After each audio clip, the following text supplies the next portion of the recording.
France-Afrique, l'encombrant Monsieur Bourgi. Aujourd'hui, vous entretenez quel rapport avec Ali Bongo? Aucun. Je n'en veux pas. Il m'a écarté. J'ai commencé à traverser le purgatoire. Peut-être que j'ai été un témoin gênant. Il a mis fin au système des mallettes. Du coup, vous n'avez plus de travail? Comment vous dire, c'est un bureau honorable. Je n'ai pas besoin de l'argent d'Ali Bongo Ndimba. Loin de là. Au contraire, je me sens plus riche sur le plan du cœur. Ali veut se démarquer de son père. Mais il a surtout compris une chose. La France a beaucoup perdu de sa puissance. Aujourd'hui, même si l'Hexagone reste le premier partenaire commercial du Gabon, Ali se tourne vers l'Asie. Dans le sud du pays, le président vient inaugurer une usine flambant neuve. Il mise désormais sur l'huile de palme. C'est ça le fameux remplaçant du pétrole? Eh oui, regardez bien. D'ici quelques années, ça va être vraiment quelque chose pour nous d'extraordinaire dans la mesure où, à peu près dans 10-12 ans, l'huile de palme nous rapportera autant que le pétrole aujourd'hui. Ce marché du futur a été confié à une entreprise de Singapour. Inimaginable au temps d'Omar Bongo. Est-ce que le fait que ce ne soit pas une entreprise française, par exemple, qui soit venue, c'est le signe qu'il y a quelque chose qui a changé dans la relation avec la France? Non, rien n'a changé, tout simplement c'est du business. C'est tout simplement du business. Nous avons dit, nous voulons développer le Gabon. Et nous sommes ouverts au partenariat. Il y en a qui viennent, il y en a qui ne viennent pas. Le président tourne le dos à la France et règle ses comptes avec sa sœur. Son ancienne rivale, Pascaline, a été chassée du palais et vit à l'étranger. Ali refuse de régler les ardoises de sa frangine. Voyage en jet privé, frais de bouche, il y en aurait quand même pour une dizaine de millions d'euros.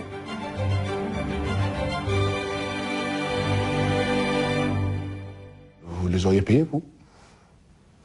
C'était des dépenses professionnelles, personnelles? Non, mais vous les auriez payés? Moi, je les ai pas. Bon, en tant que président, je suis responsable de ce qui concerne, tout ce qui concerne l'État. Si ces dépenses ne sont pas liées à l'État, eh bien, l'État n'a pas à les honorer.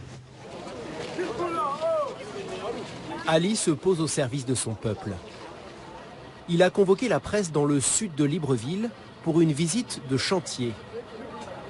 Le président a promis de goudronner 3600 km de route dans un pays qui en manque cruellement. Cet axe que nous venons d'emprunter pourra être, Inch'Allah, opérationnel à la fin de l'année. Vous voulez donner l'image d'un président bâtisseur et populaire? Ce n'est pas l'image, c'est ce que je suis. Je suis un bâtisseur. Et donc, ça m'intéresse d'être sur les chantiers pour contrôler, pour voir ce qui se fait et pour encourager les hommes.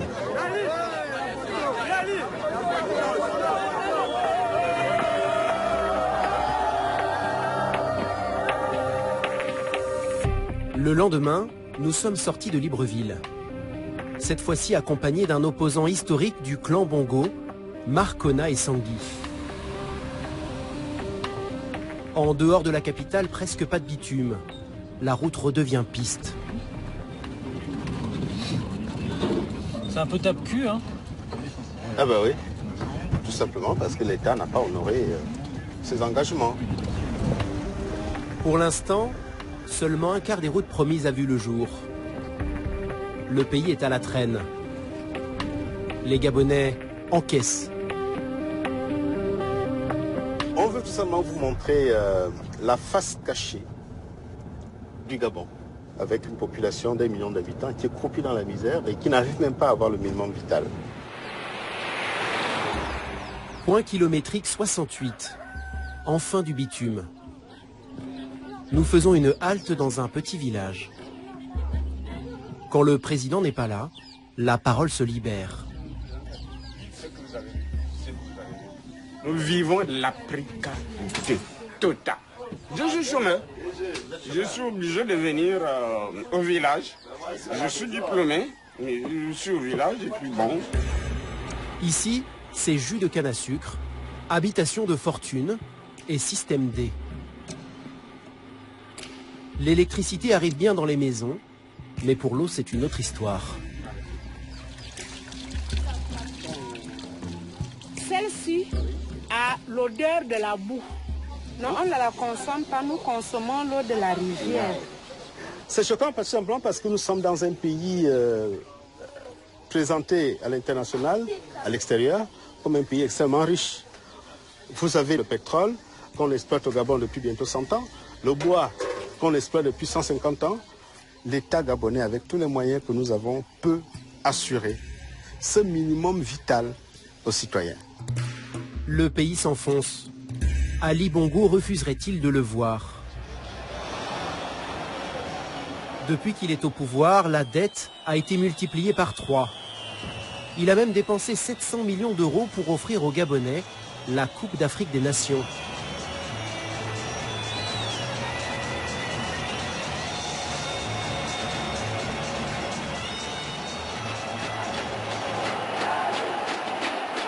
Avec cet événement, Ali espère peut-être faire oublier à son peuple ce triste jour du 31 août 2016, date des résultats de la dernière élection présidentielle.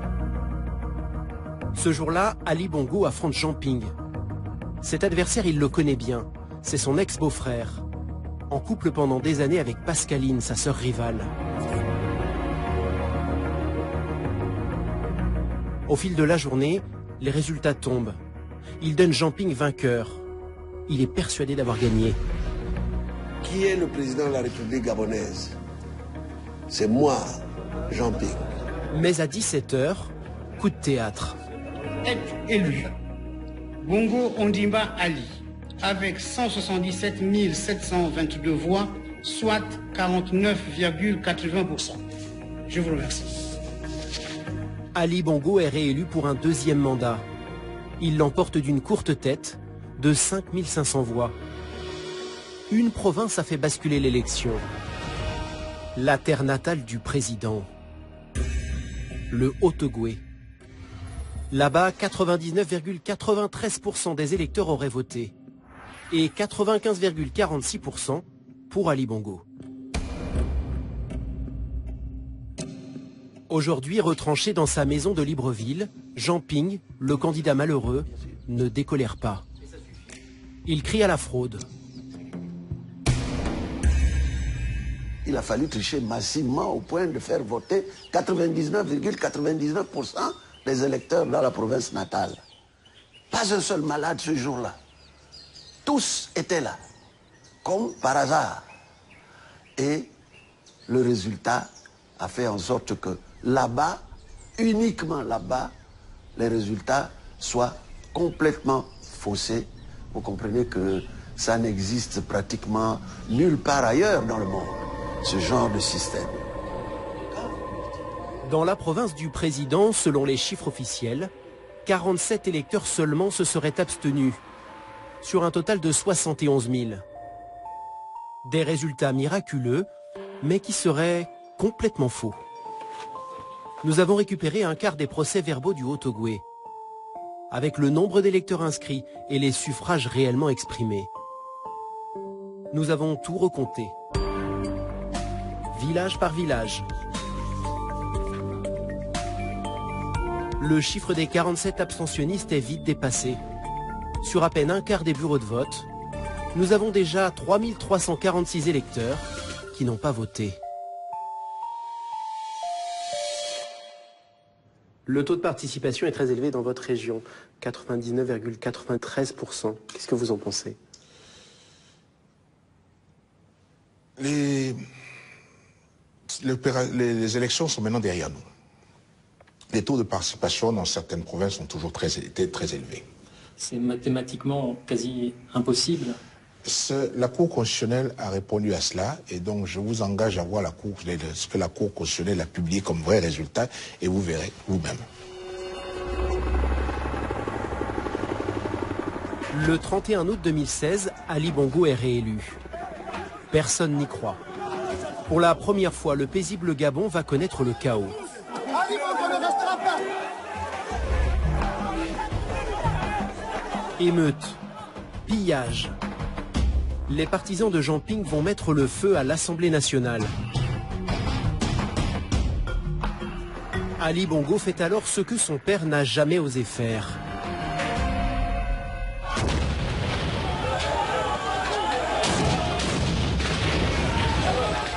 En pleine nuit, il lance l'assaut contre le QG de Jean Ping, où s'abritent des centaines de Gabonais.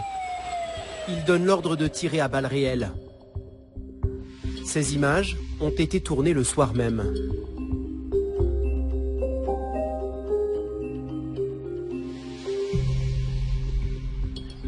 Nous sommes retournés sur les lieux avec des membres de l'opposition qui étaient présents lors de l'assaut des forces spéciales. Ils ont tiré étant dans les fleurs, donc on ne les voyait pas d'abord. Et c'est ces balles-là qui ont fait cet impact. Vous voyez ici, il y a des balles là. Tous ces impacts-là. Et ce jour-là, il y avait plein de monde ici autour du QG. Alors ils ont tiraillé et puis tout le monde, tous ceux qui étaient là sont tombés, ils sont morts. Le lendemain de l'attaque, des journalistes français ont pu tourner à Libreville. Dans les morgues, des Gabonais tués par balles. Dans les rues, des cérémonies mortuaires improvisées et des femmes qui pleurent en apprenant la mort de leurs proches. Combien de Gabonais sont-ils tombés? Une militante de l'opposition a été chargée par Jean Ping de compter les victimes. Elle s'appelle Annie Léa May. Aujourd'hui, elle a pris ses distances avec le candidat. Vous avez par exemple ici Elvis, qui est décédé. Vous avez ici Simon Condé, décédé par balle. Vous avez ici Mvono Edjo, décédé aussi par balle. Nous sommes sûrs de 29 décès. 29 décès, donc 23 clairement identifiés avec des noms. Et les autres, les parents n'ont pas voulu nous donner les noms, révéler leur identité. Toutes ces personnes n'ont fait que revendiquer leur vote. Donc mourir parce qu'on réclame juste un droit, c'est ahurissant, c'est aberrant, c'est traumatisant. C'est traumatisant. Nous avons contacté une douzaine de familles de victimes. Toutes confirment les affirmations de l'enquêtrice. Son rapport a été transmis à la Cour pénale internationale. Le président conteste ce bilan. Selon lui, seuls 4 pillards auraient été abattus. Aujourd'hui, Ali Bongo veut tourner la page. Il a même de l'espoir pour le Gabon et pour lui. Je souhaiterais pouvoir me retourner en arrière pour me dire que le chemin parcouru a été bon. Et j'espère dans 7 ans pouvoir me dire que j'ai bien travaillé. Votre père a une longévité de 40 ans à la présidence. Vous imaginez faire autant? Ça me paraît difficile. D'abord, j'ai pas le même âge. Et puis, les temps sont totalement différents. Je crois qu'on ne peut pas comparer les époques. Les époques ne sont pas comparables. Donc, c'est une situation difficilement envisageable. Ali le sait. Le pays gronde et rien ne dit qu'il pourra terminer son mandat. Après un demi-siècle de pouvoir, les Bongo pourraient bien voir le trône leur échapper.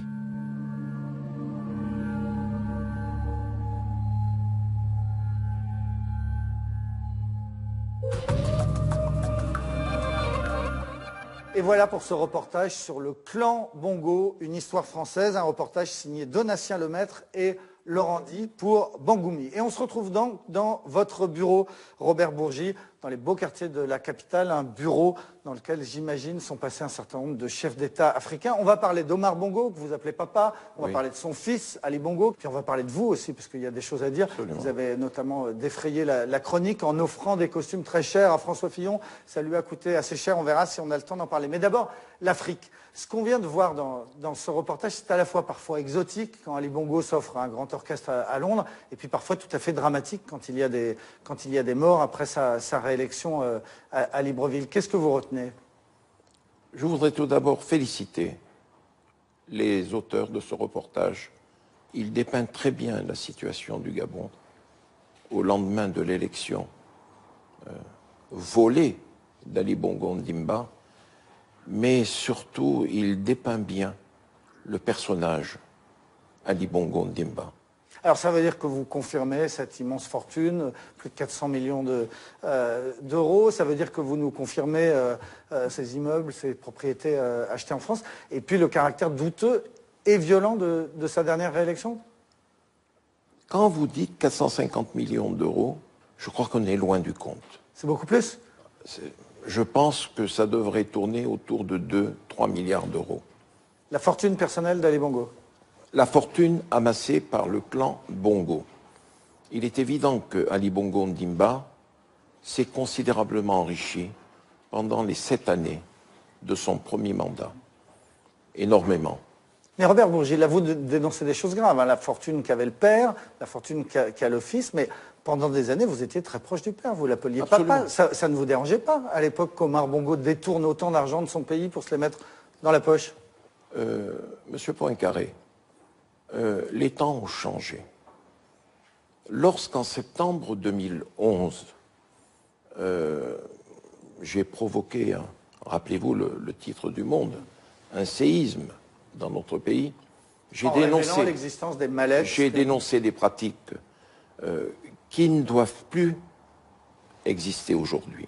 En septembre 2011, pour que les gens comprennent bien. Septembre 2011. Vous avez raconté que pendant des années, vous-même avez ramené des mallettes de billets, entre autres, que vous le donniez, entre autres au parti gaulliste, que vous avez vu Jacques Chirac et Dominique de Villepin compter physiquement les billets que vous aviez ramenés. Tout ça, vous l'avez révélé en 2011. J'ai dénoncé ces pratiques et ce que j'ai constaté à l'époque, c'est qu'on m'avait menacé de diffamation. Je n'ai vu aucune diffamation, si ce n'est celle de Jean-Marie Le Pen. Robert Bourgi, je crois qu'il faut expliquer ce que c'était que la France-Afrique à cette époque, vous dites il y a 10, 20, 30 ans. En gros, la France protégeait des potentats, des dictateurs africains. En échange, ces dictateurs donnaient de l'argent qui servait essentiellement à financer les partis politiques français. À l'époque, il n'y avait pas de financement des partis politiques. Et c'est les mallettes que vous et d'autres rameniez qui finançaient la démocratie française en partie. Monsieur Poincaré, je l'ai dit au magistrat à ma demande, je n'ai jamais transporté de mallette. Dans ce bureau, vous l'avez dit au début de votre propos, il s'en est passé des choses. Les émissaires, ministres, directeurs de cabinet, fils ou filles de chefs d'État, arrivaient. 2 jours auparavant, j'avais pris les rendez-vous avec telle ou telle personnalité politique de tous bords. Et je les accompagnais. Ils versaient leur obol. On s'échangeait les mallettes. Voilà. Dans ce bureau. Mais moi, je n'ai jamais transporté de mallette. Ok, mais ça se passait dans ce bureau quand même. Vous avez écrit récemment vos mémoires, je crois. Ils sont terminés. Sauf que vous ne les publiez pas. Non. Pourquoi? Parce je vais vous dire pourquoi. C'est de la nitroglycérine? C'est explosif? Je crois que la nitroglycérine, c'est une boule puante à côté. Vous voyez ce que je veux dire? C'est un petit pétard. Si ces mémoires devaient paraître aujourd'hui, comme m'a dit dernièrement un homme politique de premier plan de notre pays, qui avait lu quelques passages, je lui ai dit, tiens, tu n'as qu'à lire. Le lendemain, il m'a appelé à la première heure du jour. Il m'a dit, il faut que je te voie. Je suis allé le voir, il me dit, Robert, je t'en supplie, si ces mémoires paraissent, tout un pan de la classe politique française va à la retraite immédiatement. Alors, ça fait 400 pages, si je suis bien informé. C'est dans un coffre-fort quelque part, là, non? Ça a disparu. Il y a un exemplaire chez Robert Laffont, il y a un exemplaire chez Valdiguier, il y en a un chez moi. Laurent Valdiguier du Journal du Dimanche qui a coécrit avec vous. Donc il y a 3 exemplaires. Voilà. Ce que vous êtes en train de nous dire, c'est qu'il ne faut pas trop m'embêter. Hein? Non, pas du tout. Sinon, j'ai sous la main une bombe atomique. Je dois vous dire quand même que le titre des mémoires a été choisi. Ils savent que je sais tout. C'est le titre de... Voilà. On entend bien le message. Je suis là et j'observe. J'observe, vous savez, je m'amuse. Un dernier mot, Robert Bourgi, parce que vous avez défrayé la chronique ces derniers temps. Vous êtes devenu connu du grand public pour la fameuse affaire des costumes de François Fillon. Des costumes qui vous ont coûté assez cher à lui et à vous. À vous, un peu plus de 10 000 euros. À lui, peut-être la présidence de la République, non? On a beaucoup dit que l'affaire de ces 2 costumes que vous avez offerts à François Fillon lui a coûté l'élection. François Fillon est un ami, était un ami. Je lui ai fait ce cadeau. C'est en fait un pari que je m'étais fait. Je me rappelle, il m'avait appelé, il me dit « Est-ce que tu es libre pour prendre un petit déjeuner au Ritz ?» Il aime bien ces petits endroits assez chics. Je suis allé, j'ai pris mon petit déjeuner avec lui. Bien entendu, c'est moi qui ai réglé. Et je n'ai jamais vu régler une note. Et il m'a dit, tu sais, je vais gagner la primaire, je vais battre Alain, et je serai président de la République. Je l'ai écouté, et je lui ai dit, t'en es sûr? Il m'a dit oui. Et à part moi-même, comme l'on dit, j'ai dit, tiens, je sais qu'il aime les vêtements d'Arnis, en voilà un, je vais lui offrir 2 costumes. Mais il ne le savait pas. Étant persuadé, M. Poincaré, qu'il n'allait pas battre Alain Juppé. Et voilà François Fillon, vainqueur de l'élection, de la primaire. Je suis allé chez Arnis, j'ai commandé 2 costumes, j'ai payé ces 2 costumes, et j'ai dit au maître tailleur, vous vous manifestez auprès de M. Fillon, et tout, et tout, et tout. Et il l'a payé cher. Il l'a payé cher. Mais... Il l'a payé cher, pourquoi? Parce que vous l'avez révélé. Monsieur Poincaré, il est élu. Il m'envoie un texto, merci pour tout. Nous sommes en octobre. Merci pour tout, je t'embrasse, et un petit smiley. Je n'ai jamais couru après une audience, mais c'est un copain. Quelques jours passent, je lui envoie un texto. Cher François, j'aimerais bien passer 5 minutes avec toi pour te féliciter de vive voix et boire une bonne bouteille. Il aime bien le Saint-Julien. Des bonnes années. Aucune réponse. Je dis bien aucune réponse. 4 mois se sont écoulés. Et un jour, je le rappelle, je lui dis, François, je ne comprends pas ton silence. Je ne cours après rien à mon âge. Il m'a dit, j'ai la tête sous l'eau, je n'ai pas le temps de te voir. J'ai rien dit. Et vous savez, ça travaille. Je suis un être fait de chair et de sang. Ça travaille. Je dis, comment cet homme peut-il se comporter avec moi comme ça? Et j'ai appuyé sur la gâchette. C'est pas plus difficile que ça. Appuyer sur la gâchette, ça veut dire révéler que vous lui avez offert ces costumes. Pourquoi le cacher?